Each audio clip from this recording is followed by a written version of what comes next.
नमस्कार, आप देख रहे हैं मॉर्निंग इंडिया। मैं हूं संजय समर।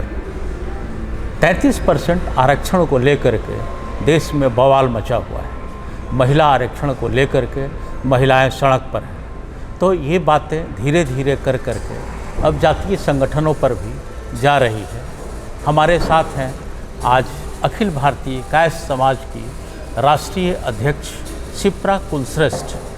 शिप्रा कुलश्रेष्ठ जी, आपका मॉर्निंग इंडिया में बहुत स्वागत है। थैंक यू, नमस्कार।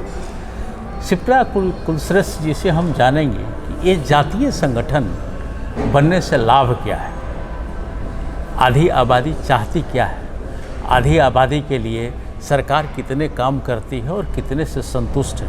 तो शिप्रा जी, सबसे पहला सवाल आपसे, क्या जातीय संगठन से देश कमज़ोर नहीं हो रहा है? नहीं, देखिए, मैं आपको, जैसा कि आपने पहले कहा कि महिलाएं आधी आबादी हैं, तो इस एक सेंटेंस को मैं करेक्ट करूंगी कि वह आधी आबादी है और बाकी आधी आबादी का आधार है, उनकी जननी है।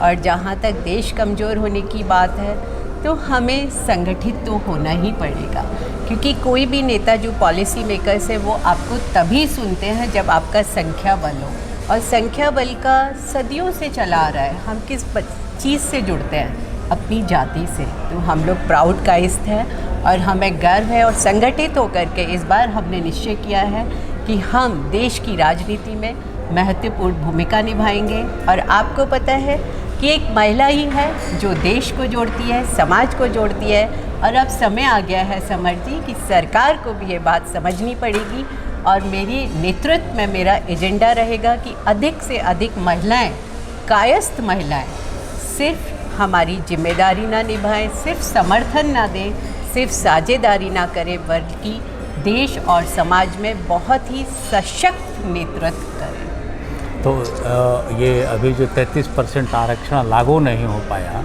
मामला तो परिसीमन का था, लेकिन राजनीतिक लोगों ने इस मामले को दे दिया कि भाई महिला आरक्षण की बात हुई, वो नहीं हो पाया जैसा वो बोल पा रहे हैं। तो देखिए, आज मैं रांची की उस धरती पर बैठी हूँ जहाँ की महिलाओं ने विपरीत परिस्थितियों में जंगलों से निकल के, आदिवासी से निकल के, आप जानते हैं कि द्रौपदी मुर्मू जैसी कहाँ से निकल के और वो प्रेसिडेंट बनी है। तो ये तो बहुत छोटा मामला है। आरक्षण तो होके रहेगा, सरकार को समझना पड़ेगा, देश को समझना पड़ेगा। इस महिला आरक्षण को नहीं दबाया जा सकता और आधी आबादी की आवाज़ को नहीं झुकाया जा सकता। सरकार के कार्य से कितनी संतुष्ट हैं आधी आबादी के लिए? अगर आधी आबादी की बात हो तो कितनी संतुष्ट हैं? आधी आबादी के लिए तो कांग्रेसी हुकूमत ने सबसे पहला प्रधानमंत्री दिया, सबसे पहला राष्ट्रपति दिया, ये सब तो कांग्रेसी हुकूमत ने दिया। काम तो हो ही रहा था आधी आबादी पर। तो आधी आबादी का जो अभी वर्तमान में जो चल रही है राजनीति, उससे कितनी सहमत हैं आप? देखिए, मैं पूरी तरह से संतुष्ट हूँ, क्योंकि बहुत सारी योजनाएं जिनके लिए हम पहले सोच भी नहीं पाते थे। सबसे ज़्यादा जो आपने देखा होगा कि महिलाओं की एक सबसे बड़ी प्रॉब्लम थी कि जब हम कहीं भी ट्रैवल करते थे, मैं खुद आपको बता रही हूँ क्योंकि मैं तो एक सोशल वर्कर हूँ, ज़मीनी स्तर पर जुड़ी हुई हूँ, मैं काम करती थी। सबसे ज़्यादा मुश्किल आती थी हमें शौचालय की। तो मैं नमन करती हूँ हमारे प्रधानमंत्री मोदी जी को कि अब मैं कहीं इंटीरियर में भी जाती हूँ ना, बहुत दूर भी, तो वहाँ पर एक शौचालय मिलता है। तो हमारी इज़्ज़त, हमारी आबरू को बचाने का काम किया है। आप यदि पढ़ाई के बारे में सोचो तो बेटी बचाओ, बेटी पढ़ाओ। सुरक्षा के केस पे भी, जैसे मैं खुद उत्तर प्रदेश से आती हूँ, तो मैंने उत्तर प्रदेश को देखा है कि अब इस योगी राज में कितना बदला है। आज हम महिलाएं बहुत सुरक्षित महसूस करती हैं। एक टाइम था जब मेरे माता पिता शाम के बाद घर से बाहर नहीं जाने देते थे, लेकिन आज हम बहुत खुशी खुशी निकलते हैं और अपने बच्चों को भी जाने देते हैं। तो सुरक्षा आई है, हमारा आत्मसम्मान बढ़ा है इस राज्य में, और शौचालयों की सुविधाएं और स्वच्छता। आप देखिए, स्वच्छता जिसको हम चाहते थे, तो सरकार अपने लेवल पर तो बहुत काम कर रही है। मैं ये भी मानती हूँ कि अभी पूरी तरह से ये सफल नहीं हुई है, लेकिन इसमें सिर्फ सरकार नहीं, जनता की भी बराबर की भागीदारी होगी। जैसे आप मानिए, सरकार ने हर जगह डस्टबिन लगाया है, राइट? मोदी जी ने स्वच्छता के लिए इतना कुछ किया है, लेकिन कचरा तो आपको ही जाकर के डालना पड़ेगा। अक्सर हमारे यहाँ मैं देखती हूँ, मैं बनारस गई थी, अस्सी घाट पे इतना सुंदर जगह है, इतने सारे डस्टबिन्स लगे हुए हैं, लेकिन फिर भी काफ़ी लोग चाय का कप पीकर डस्टबिन के बाहर डाल देते हैं। तो समझिए सरकार तो प्रयास कर रही है, लेकिन ये जो भागीदारी है जनता को भी निभानी होगी, तभी हम इस देश को एक सही रास्ते पर ले जाएंगे। क्या और ऐसा नहीं लगता कि ये सब पढ़ाई का ही नतीजा है, जो धीरे धीरे कर के महिलाएं मतलब लड़कियां भी जब पढ़ने लगी तो धीरे धीरे कर सब स्वतंत्रता आ गई। जी बिल्कुल, शिक्षित होने से तो है, कहते हैं ना कि एक महिला शिक्षित होती है तो वो पूरे परिवार को शिक्षित करती है। शिक्षित हुए तभी तो उन्होंने जाना कि हाइजीन की, स्वच्छता की क्या वैल्यू है। उनको समझ आया कि यदि हम आसपास स्वच्छ रखते हैं तभी हम बीमारियों से बच सकते हैं। वो शिक्षित हुई तभी उसने जाना कि दुनिया में क्या हो रहा है। वो शिक्षित हुई, महिला शिक्षित हुई तो उसने सोशल मीडिया को यूज़ करना शुरू किया, डिजिटली उसने पढ़ना शुरू किया और सबसे ज़्यादा अपने अधिकारों के बारे में खुद जागरूक हुई और बाकी महिलाओं को जागरूक किया। सड़क से लेकर सीमा तक महिलाएं आगे बढ़ रही हैं, रेल भी चला रही हैं, ट्रैफिक पुलिस भी हैं, सीमा पर रक्षा सुरक्षा भी कर रही हैं। फिर ये आरक्षण क्यों?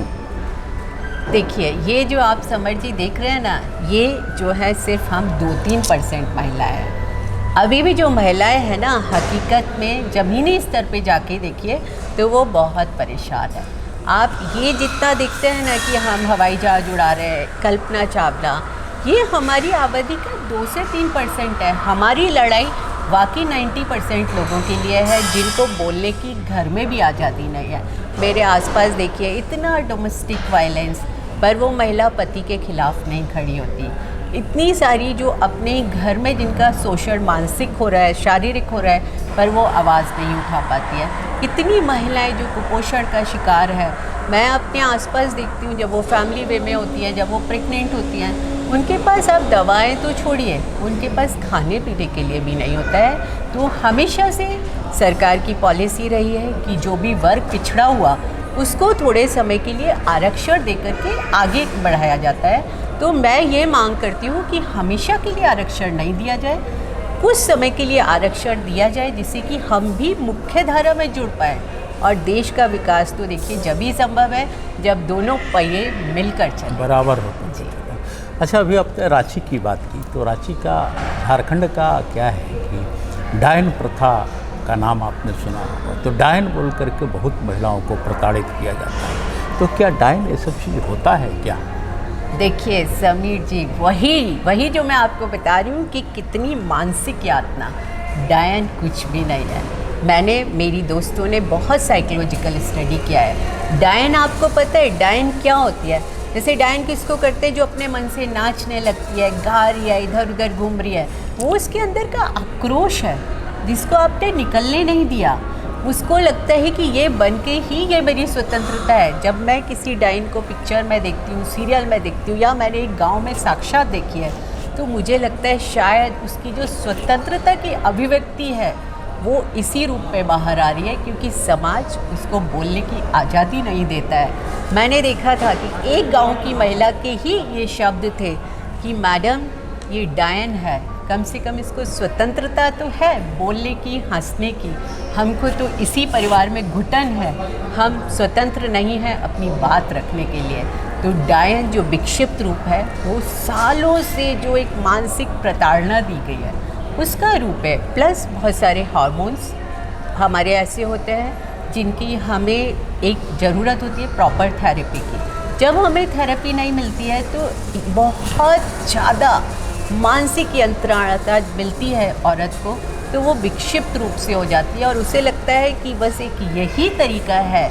समझिए, मैं आपको बताऊं कि मैंने खुद ने देखा है, जो मिडिल क्लास औरत है ना, इस सब के मानसिक शारीरिक यातना के बाद जब हॉस्पिटल में एडमिट होती है ना, मैंने, आप विश्वास करेंगे, सबसे ज़्यादा खुश उसके चेहरे पे खुशी उस हॉस्पिटल में देखी है, क्योंकि उसे लगता है कि सिर्फ यही है जहाँ मुझे तीनों टाइम का खाना बना हुआ मिल रहा है, सिर्फ यही है जो उसकी ख़राब हालत में कोई उसे पकड़कर बाथरूम तक ले जा रहा है, यही है जो नर्स आकर के एक गोली उसको मुंह में खिला रही है। तो आज आप हालत सोचिए औरत की। आप अखिल भारतीय कायस्थ महासभा के राष्ट्रीय अध्यक्ष हैं। प्राथमिकता क्या है महिलाओं के लिए? प्राथमिकता क्या है और क्या चाहिए महिलाओं को? किस तरह से रहना चाहिए, कैसे करना चाहिए, इस पर कुछ बात करेंगे देखिए, क्या? सबसे ज़्यादा महिलाओं को शिक्षित, लेकिन 21 महिला ऑलरेडी शिक्षित है, मेरी प्राथमिकता होगी वो एक ऐसा मंच बनाने की,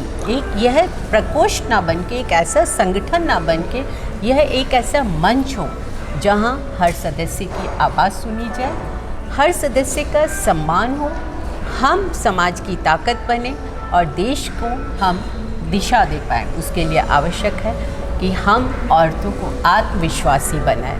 अक्सर औरत क्या कर सकती है, यह लाइन कोई और खींचता है। तो मैं औरतों से यही कहूँगी आपके चैनल के माध्यम से कि आप क्या कर सकती हैं, ये कोई और डिसाइड नहीं करेगा।